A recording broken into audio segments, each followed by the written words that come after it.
وقد قال الله تعالى في كتابه الكريم: أعوذ بالله من الشيطان الرجيم. بسم الله الرحمن الرحيم. قل إن كنتم تحبون الله فاتبعوني يغفر لكم ذنوبكم والله غفور رحيم.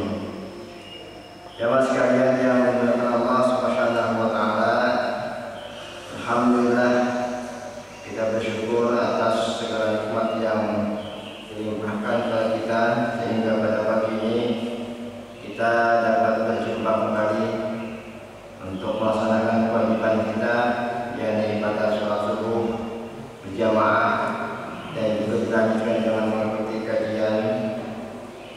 Mudah-mudahan apa yang kita lakukan menjadi amal soleh bagi kita dan menjadi pemberat timbangan kita di dunia akhirat nanti. Amin ya rabbal alamin. Salawat dan salam semoga tetap tercurah kepada junjungan kita baginda Nabi Muhammad sallallahu alaihi wasallam, pada keluarga, sahabat dan juga pada seluruh pengikutnya yang insyaallah termasuk kita di jalannya. Amin ya rabbal alamin. Jamaah yang dimuliakan Allah Subhanahu wa taala, salah satu anugerah yang sangat besar yang diberikan Allah Subhanahu wa taala adalah rasa cinta. Kenapa cinta ini saya katakan anugerah Allah yang sangat besar?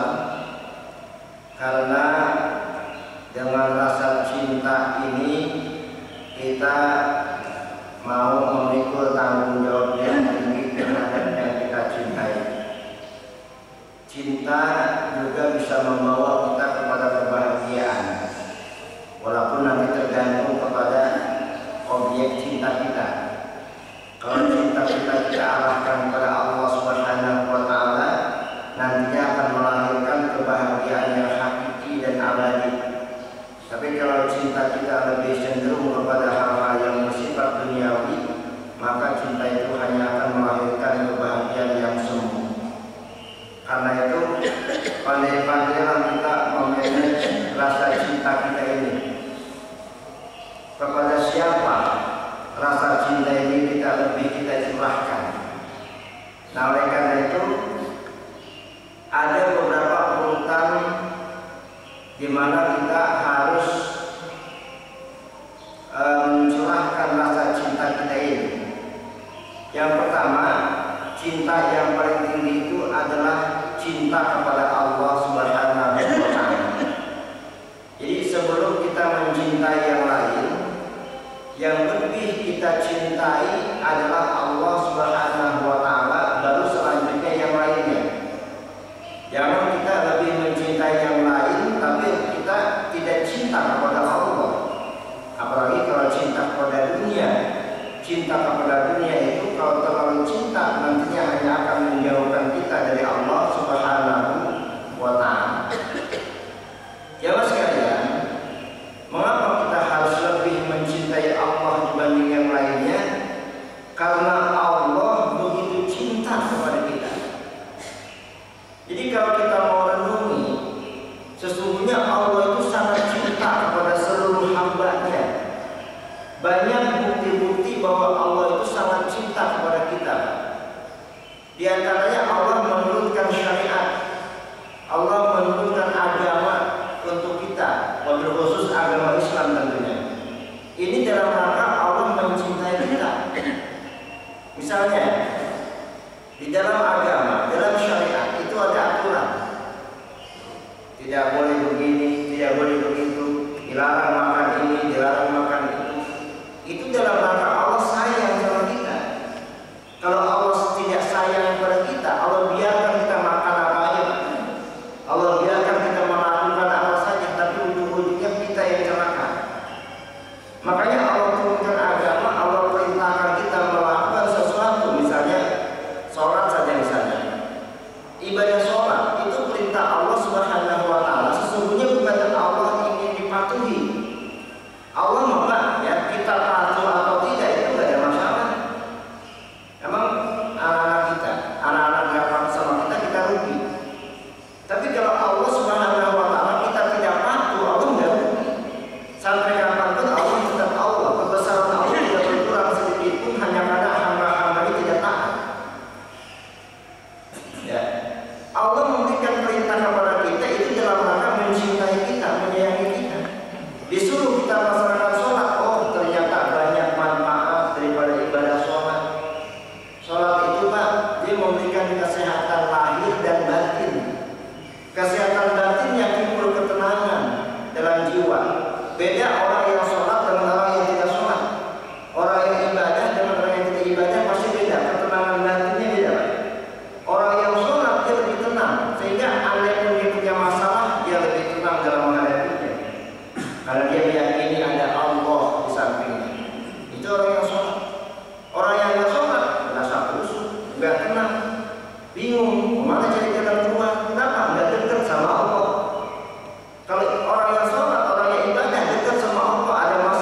Kita bisa lihat dari gerakan-gerakan sholat, ya, mulai dari berdiri, ruku, i'tidal, sujud sampai tahiyat, semua itu bermanfaat buat kesehatan.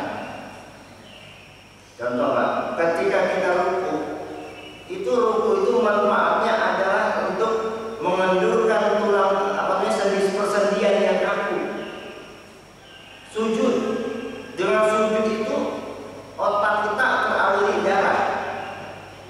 Bagian tubuh yang jarang sekali dialiri darah itu adalah kepala, otak, terutama bagian otak. Tapi dengan adanya sujud, maka otak kita dialiri darah. Anggota tubuh kalau tidak dialiri darah biasanya rentan dengan penyakit. Nah, maka makin banyak orang sujud, insya Allah makin sehat. Apalagi sujud itu di sepertiga malam yang terakhir, itu saat-saat yang paling bagus. Makanya orang yang rajin tahajud, insya Allah lebih sehat dari yang tidak tahajud. Tuh, manfaat daripada ibadah sholat. Puasa juga begitu, membawa manfaat kepada kesehatan. Itu baru dari perintah. Kemudian larangan-larangan Allah, dilarang kita berzina. Kenapa? Perzinahan itu menimbulkan penyakit-penyakit yang berbahaya. Banyak orang yang terkena AIDS karena berzina, apalagi kita ganti pasangan, dan penyakit sampai sekarang belum ada obatnya. Minuman keras, narkoba dilarang. Kenapa? Bahayanya sangat besar.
itu karena Allah sayang.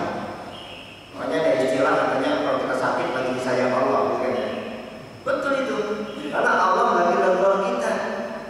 Biasanya kita kalau lagi sehat nggak lupa, betul. Kalau lagi sehat itu lupa, tapi kalau lagi sakit baru mikir, ya Allah mau ke masjid susah ya, jalan sempoyongan. Kalau lagi sakit begitu, nah itu teguran Allah Subhanahu Wa Taala. Nah, jadi begitu Allah cinta kepada kita, Allah turunkan syariat, Allah berikan kita perintah, Allah berikan kita larangan, itu adalah untuk kebaikan-kebaikan kita. Ya mas, sekalian yang dirahmati Allah Subhanahu Wa Taala. Jadi Allah begitu cinta kepada kita, maka sangat pantas kalau kita balas cinta Allah. Kita membalas cintanya Allah kepada kita sangat pantas. Nah, lalu bagaimana cara kita mengaplikasikan cinta kepada Allah Subhanahu Wa Taala? Karena kita lihat biasanya orang yang mencintai sesuatu itu ada ciri-cirinya, ya Pak ya? Ada ciri-cirinya. Apa ciri-ciri orang yang cinta? Yang pertama, kalau disebut namanya itu bergetar hatinya. Betul. Dulu waktu kita ujangan, ini kita kembali ke belakang dulu. Dulu waktu kita ujangan, kita kalau lagi naksir sama istri kita yang sekarang lah, ya, itu kalau disebut namanya bergetar nggak? Oh langsung ser, ya. Mungkin sebelumnya dia minta uang dulu ser, ya. Karena dia cinta, ada perasaan. Ya, istri saya namanya dia cinta. Orang kalau cinta begitu, disebut namanya bergetar hatinya. Nah, begitu pula orang yang cinta kepada Allah Subhanahu Wa Taala itu ketika disebut nama Allah itu bergetar. Ketika mendengar suara azan, ya Allahu Akbar, Allahu Akbar, bergetar hatinya. Ya Allah, ada perasaan tenang, enak gitu ketika mendengar nama Allah. Orang yang cinta pada Allah begitu. Tapi kalau orang yang nggak cinta sama Allah ya cuekan aja. Ada azan juga dicuekin aja. Ya emang waktunya aja begitu. Azan tadi biar kita waktunya.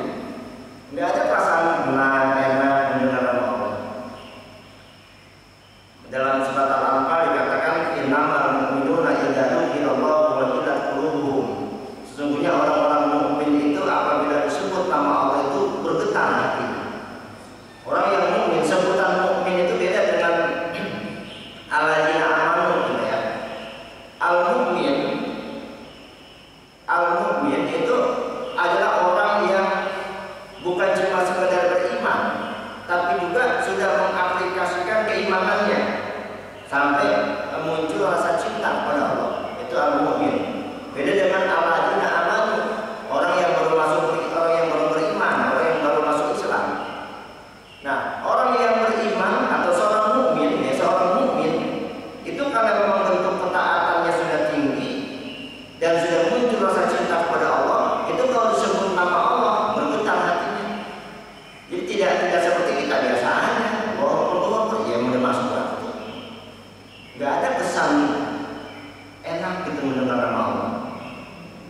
Itu yang pertama. Ciri orang yang cinta dengan sesuatu bergetar hatinya kalau disebut namanya. Yang kedua, kalau orang mencintai sesuatu biasanya selalu ingat, ya kan? Kita cinta sama mantan pacar kita dulu, siang ingat, malam ingat, lagi makan ingat dia, lagi tidur bahkan kadang-kadang nggak usah tidur, ya. Karena kebayang wajahnya, gitu kan? Sekarang ya sama kita nggak bisa tidur Pak, karena kebayang sama leasing. Iya, apalagi udah tanggal muda, banyak yang lagi. Nah, jadi kalau orang cinta kepada sesuatu itu selalu kebayang.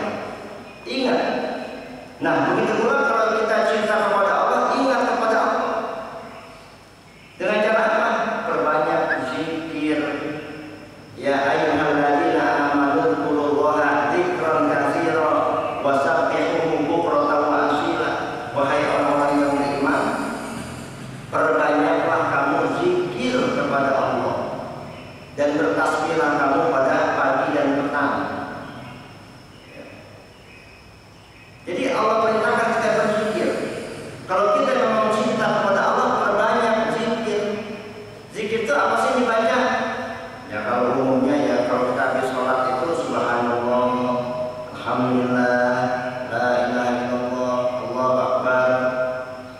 Ya. Apa saja lah kalimat-kalimat thayyibah. Pak, berapa kali? Sebanyak-banyaknya. Kalau habis sholat itu la ilaha illallah 100 kali, mau 1000 kali itu enggak apa-apa. Ya. Enggak harus dipatokin subhanallah 33 kali, la ilaha illallah 100 kali. Enggak dipatokin terus sebanyak-banyaknya. Karena perintah Allah, ya ayyuhalladzina amanu dzkurullaha dzikran katsiran. Wahai orang beriman, berzikirlah kepada Allah dengan sebanyak-banyaknya zikir. Jadi nggak dibatasi beberapa kali. Ya. Kenapa ada bilangan 33 kali, 100 kali? Itu paling tidak batas minimal. Batas minimal. Paling tidak kita kalau berzikir ya segitulah sehari minimal. Tapi lebih dari itu silakan, makan lebih baik. Nah, jadi orang yang cinta kepada Allah itu senantiasa berzikir, baik pakai tasbih maupun nggak pakai tasbih. Ya, jangan kita nggak zikir hanya karena kalau tasbih ketinggalan jadi nggak zikir. Emang dulu Rasulullah pakai tasbih enggak? Tasbih itu kan hanya media saja, nggak ada tasbih kita punya jari, pakai jari. Atau kita kalau hitung kayak ilmu ya udah itu sebanyak-banyaknya, nggak usah dihitung nggak apa-apa. Kalau memang perintah Allah juga begitu, berzikirlah sebanyak-banyaknya. Gitu. Jadi orang yang cinta kepada Allah memperbanyak zikirnya. Nah, zikir inilah yang akan dapat menenangkan hati. Ala bidzikrillahi tatma'innul qulub, kata Allah. Ketahuilah dengan banyak berzikir kepada Allah hati akan tenang.